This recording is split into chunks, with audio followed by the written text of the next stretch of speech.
Hey guys, coldbrew here. Welcome back to another raid video. Guys, we are gonna have a look at Kerin the Harvester today for the Lizardman. He's a support champion for primarily the arena, I would say, focusing on using the sleep debuff to target his enemy. So if you're somebody who gets this champion, who got this champion, you need to have a look on how to use him and optimize his build. So currently running him with Perception Gear and Stone Skin. You can run him with Pinpoint Stone Skin. You can run him with just straight up accuracy and speed if that's something that you're looking for. Run him with good amount of speed, good amount of accuracy. You don't need the other stats really to make him work. It just makes him a bit tankier, I would say. You're not gonna focus at all for damage on this champion. And in terms of relics, I would say the Wand of Submission is again one of the best ones to use because of the ability to deflect, reflect debuffs, nasty debuffs onto opponents. So I would say that is the best one in terms of also how easy it is to have an access to a strong relic. So it's a legendary one, it's accessible, and it's not like I can showcase there's a point in showcasing mythical relics on champions because they're so difficult to get after so long, and I still have 0 on them on 2 accounts. So in terms of skills, how does he work? He has an AoE attack that can apply a decreased speed, and then also steal Terminator, steals 10% Terminator for each enemy if they're under decreased speed debuff. So if you do apply it, you'll be stealing a lot more Terminator from them if you do apply the decreased speed, and that's pretty strong. But that's on the A1 skill. The A2 is a single target attack that puts all of the target skills on cooldown, so he does do a lockout, but this is special because of his passive. We'll have a look at that in just a second. So 75% chance of decreasing the Terminators of all enemies under a sleep debuff by 15%. 75% chance of decreasing the Terminators of all enemies without sleep debuff by 30% instead. So if you don't have the sleep debuff on them, he'll be decreasing the Terminator significantly more. So double that. So here's where his sleep debuff comes into play. It's an AoE attack, and he places this sleep debuff on all enemies for 1 turn. Will ignore any block debuff buff. So very crucial, but because it's an attack, okay, it can't do a weak hit. So it's not a placing of the debuff. Although they write it like that, it's just Plarium after 6 years doesn't understand on how to write it properly. So then grants an extra turn. So he gains an extra turn here. He goes and uses his A2, which is going to be the lockout basically. So the enemy should be on asleep. He'll do the lockout, and he'll also basically wake them up because of this, but they will be having their skills under cooldown. So his passive comes into play next. So whenever an enemy attempts to increase the Terminator, decrease the value of that Terminator fill effect by 25%. So if the Terminator fill by 30%, that Terminator fill reduction should be 25% of that, not a direct 25% reduction. So it's not like they'll do only a 5% Terminator boost. He's not that strong in my head. That's how I think it works. So it's not additive, it's multiplicative. So it's going to be 25% of 30. So how much is that? That's 7.5%, right? I think, yeah, of Terminator fill a reduction. So instead of a 30% Terminator fill, they're going to do 22.5.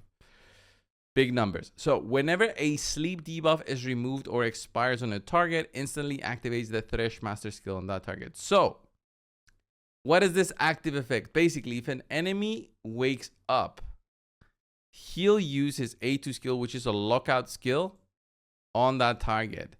Does not work if a sleep debuff is removed by damage. So if you damage them, or there's a poison or an HP burn or other sort of damage that wakes them up from the sleep, he won't use the A2. If there are multiple champions of the team with this skill, only one will activate. So that's how I see it. You shouldn't be targeting with this skill because you'll get an extra turn here. You'll sleep them all, hopefully.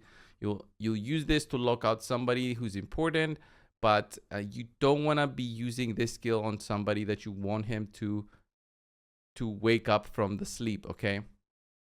So if it expires or is removed, he'll instantly use this, but it's only a single target skill, and it's on a cooldown, which cannot be reduced. So it's not like he's going to use this on every single target. So have that in mind. In terms of masteries, you're running Eagle Eye. Basically, this is the build to go. I wouldn't go War Master or stuff like that. You don't need Fearsome Presence or anything like that. Sleep is applied on the enemies. So Eagle Eye is going to be your best way of applying debuffs and giving you that extra bit of boost. Only going to showcase him in Arena because he's strictly an Arena champion. I mean, the sleep debuff, it's an attack.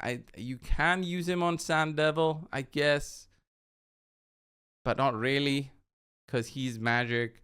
And I believe Sand Devil 25 is force, if I remember correctly. Yeah, you're going to have a bad time. So basically PvP only champion.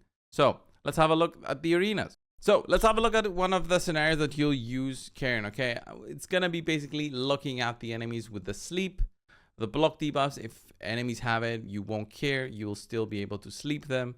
And then you look at one target and also decrease their turn meter. Thing is, you'll wake up the target. So the turn meter decrease, it's going to be 30%. So it's pretty cool. But the decrease of turn meter here, it's going to be 15% for all the other allies. So it's all the other enemies. So it's pretty important, I would say, still, to know which targets you're attacking. So here, boosting. I'll boost again here with Sifi. She's just there to make my Rotos a little bit more powerful. So here, we'll attack them. That's going to apply them to sleep if I could. Here, we couldn't apply this. And then we'll try to do the A1. Puts all of the target skills on cooldown. And then everybody else is asleep. Okay. So they're going to lose 15% turn meter. She's going to lose 30. But I wonder on how he's going to use the A2. So once they wake up, I'm trying to hit them instead of the others that are asleep because I want to see them, how that's going to go. So the sleep now basically expired, but I didn't see him use the A2. Oh, that's what happened. Okay, he did use it. It was a weird interaction though. Oh, and the A1 is an AoE, so it woke up everybody. So that kind of that wakes up everybody. What is the point of this? What is the point of sleeping all the enemies if you're gonna wake them up with the with the A1? It should have been a single target. I don't get it. I don't get it at all. What the heck? Such a stupid champion. It's kind of a stupid design if you think about it, isn't it? Because my God, my Rotos is going nuts. I'm getting an extra turn. He's getting an extra turn. Oh, it's gonna be fun. It made no sense there for what happened. It made no sense at all. What?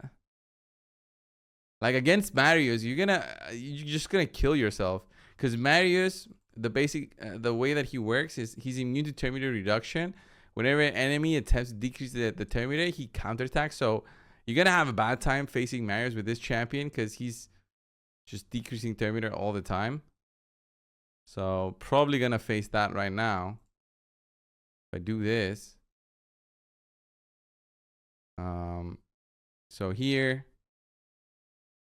I can't even sleep them because it's not a block diva. It's a stone skin. I'll probably be able to only sleep her maybe. Still got the extra turn though. Could probably try and do a weak hit there. Okay, fantastic. Fantastic. Just weak hits. Just weak hits on top of weak hits. So it doesn't make sense. Okay, so the A3 doesn't go through stone skin. I don't want to be fighting enemies with stone skin because it doesn't help me with the showcase. He doesn't remove any buffs. Kind of a weak champion. Now that I'm seeing him more and more, it feels like a bad decision by Plarium to do this. So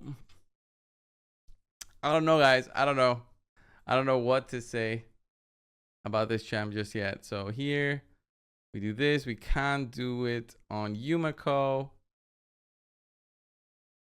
There's the cooldowns. We reduce turn meter. Okay. Interesting. Then Rotos goes nuts. Let's boost here.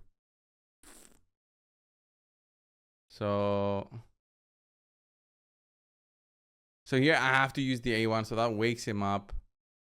So basically your passive is neutralized because you use your A1. It's so stupid. The A1 being an AoE attack. If it was single target, I could have targeted Yumiko. That would have been something, but it's an AoE attack. It doesn't make sense to me.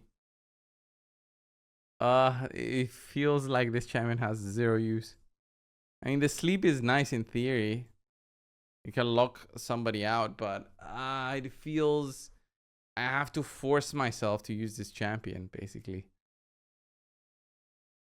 Like I'm forcing myself right now to somehow apply the sleep debuff. Like in this scenario where Marius has the block debuffs, I can try to sleep him, and that should work because this is gonna go through that, right? So it's gonna go through that. Sleep Marius, and then I try to attack Arbiter to increase her cooldowns. Okay, so Marius should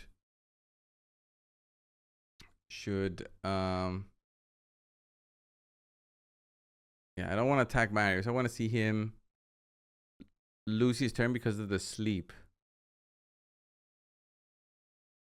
Okay, there's the A2. He increases his cooldowns, but that forces the Terminator reduction because of this. And then Marius attacked me. And Marius has a way to play Enfeeble on you guys. So that's pretty nasty. So here I attack with the A1. Marius attacks me back. It's not a good thing to attack Marius with this champion. So now, weak hit. I was lucky with the weak hit because that didn't proc the Terminator control. And it's so stupid. His kit is so stupid with the sleep. Yeah, with the sleep. And the AoE attack is so stupid. Because it forces you to attack things like Marius. And you don't want that. And as I said, obviously you won't be fighting Marius with this champion. But Marius is an endgame champion. So here, I mean, she cleanses the sleeps, right? She cleanses the sleeps. So what is the point of Kerin? I don't know. What's the point of this champion? Guys, this was a showcase. I'm not gonna play with this champion anymore. Yeah, honestly, if you get him, please don't book him. Please don't book this champion. You won't find much use. It's just a waste of legendary books. This should have been an epic. Could have been an epic champion. Honestly, the lockout here plus the passive lockout that you can do here is nice, but nah. I mean, we've got Fabian. Everybody who did that fusion's got Fabian now, so I don't know what was the point of this champion being launched. This was the video, guys. Thank you all. I'll see you in the next one. See ya.